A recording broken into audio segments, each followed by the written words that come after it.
সামনে ওমর ফারুক ছিলেন, সামনে কে দাঁড়িয়ে বলে, ইয়া রাসূলুল্লাহ, আপনিও বাপের জাত, আমিও বাপের জাত। আপনি মায়ের কথা যদি 3 বার বলেন, তাহলে বাবার কথা আপনাকে 6 বার বলা লাগবে। আপনিও বাপের জাত, আমিও বাপের জাত, এখানে মায়ের কোনো জাত নাই। সেই মায়ের ব্যাপারে আপনি কয়বার কইছেন? বাপের ব্যাপারে কয়বার বলা লাগবে? 6 বার। হুজুর বলতেছে, কে বলতেছে? ওমর ফারুক বলতেছে, হুজুর আপনিও বাপের জাত, আমিও বাপের জাত। মায়ের কথা যখন 3 বার কইছেন, বাপের কথা 6 বার বলেন, কারণ আপনি যেটা বলবেন, যেটাই করবেন, সেটাই ইসলামের দলিল হবে।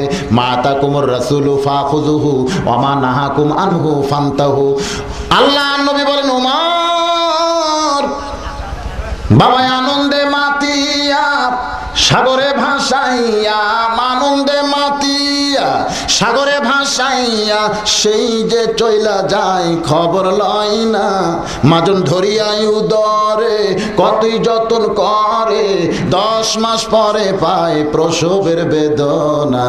এমন দরদি ভাবে কেউ হবে না আমার মা গো। ওয়াসাইনাল ইনসানা বিওয়ালিদাইহি ইহসানান হামালাতুহু উম্মুহু কুরহা। জোরে বলেন সুবহানাল্লাহ। দয়া বেশি কার? সবাই বলতেছেন, এই সাইড থেকে একজনও কয়নি। জোরে বলেন, দয়া বেশি কার? বাবার দয়া আছে, তবে মায়ের মতো এত দয়া না। বাবার দয়া মাঝে মধ্যে, সব সময় হয় না। দেখবেন মাঝে মধ্যেই বাবা দয়া করে। ছেলে যখন মার কাছে আইসক্রিম খাবার চাইছে, মা 1 টাকা দেয় নাই, কারণ মা জানে আইসক্রিম খাইলে ছেলের সর্দি গরমি হবে, ছেলের অসুখ বিসুখ হতে পারে। মার অনেক দয়া, এই কারণে কয় টাকা দেয় নাই। ছেলে মাটিতে গড়াগড়ি দিয়ে কাঁদতেছে, এমন সময় বাপ আইসা দেখে, আমার ছেলে কান্দে কান্দে, আমার কলিজা টুকরা কান্দে কান্দে।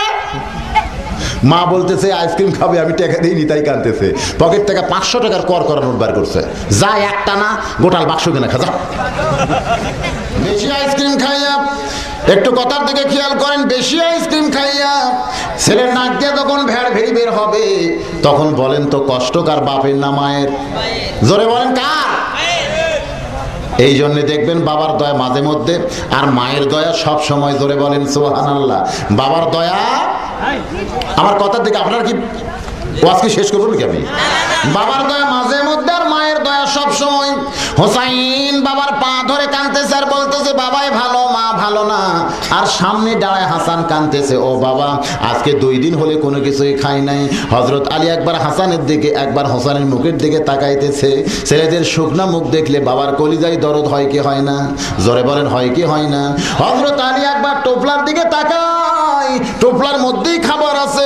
2টা ছেলে 2 দিন হলে না খাইয়া শুকনা মুখে যখন বারবার বাবার কাছে খাবার চায়, দুনিয়ার কোন বাবা গো পারবে যে টোপলাটা এভাবে আর হেফাজত করতে? বাজান হযরত আলী টোপলার দিকে, সন্তানের মুখের দিকে যখন তাকায়, এমন সময় আল্লাহর কোরআন দাঁড়িয়ে বলতেছে, ইন্নামা আমওয়ালুকুম ওয়া আওলাদুকুম ফিতনা। আলী রে, সন্তানের মুখের দিকে তাকায়া দরজার ফকিরকে ভুলে যাস না। জোরে সরে বলেন সুবহানাল্লাহ। আলী রে, নিশ্চয় সম্পদ আর সন্তান হলো বিপদের কারণ। সন্তানের মুখের দিকে তাকায়া, শুকনা মুখের দিকে তাকায়া দরজার ফকিরকে ভুলে যাস না। হযরত আলীর কাছে সন্তান বড় না কোরআন বড়? জোরে বলেন, সন্তান বড় না কোরআন বড়? আপনাদের কাছে কি বড়? এই বিয়া তো করেনি ছোট ছোট মানুষ, কিছু বুঝবার পারতেছো বাবা? তোর বাপক কয়ে দেখ কে বড়। যারা বিয়া শাদী করছে, সন্তান আছে, তারা কি জবান খুলে কি বলেন? কোরআন বড় না সন্তান বড়?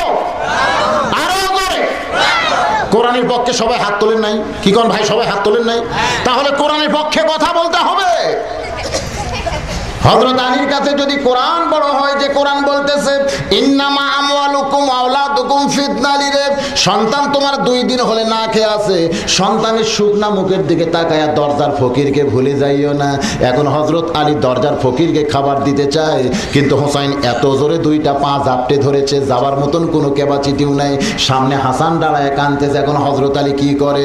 আল্লাহর কোরআনকে সম্মান দিয়া জোর করে যখন দরজার ফকিরের দিকে যাবার চায়, কাকড়া বোঝেন, কাকড়া, কাকড়ার মতন হোসাইন যখন পা কামড়ে ধরেছে, যাওয়ার বুদ্ধি নাই। কিতাবে কিতাবের মধ্যে আছে হযরত আলী হ্যাঁচকা টান মারছে, কারণ সন্তানকে পায়ের বাঁধন খুলতে হবে।